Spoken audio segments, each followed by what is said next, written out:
In a recent announcement, Microsoft has revealed that they are going to provide LLMs through OpenAI to the US government agencies. It is just a matter of time before Microsoft and other cloud providers and AI providers are going to provide these services to Australian government and other governments around the world. Azure OpenAI Service REST APIs provide access to OpenAI's powerful language models, including GPT-4, GPT-3, and embeddings. You can adapt these models to your specific tasks, including but not limited to content generation, summarization, semantic search, and natural language to code translation.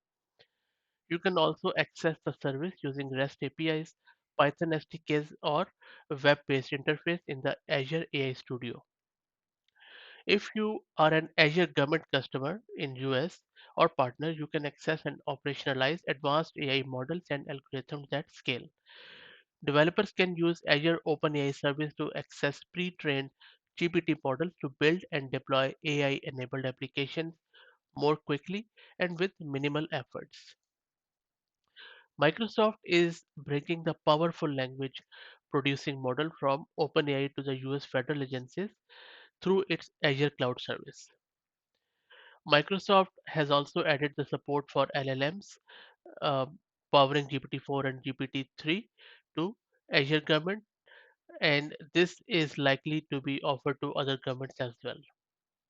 Use of LLMs have boomed since the launch of ChatGPT from OpenAI, in which Microsoft holds a stake, and businesses of all shapes and sizes are racing to build features on top of them.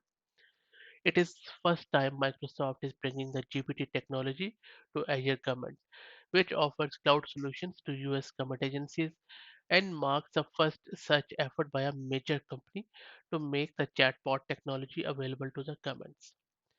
So I'm very keen to learn if Microsoft is planning to provide the same to Australian government.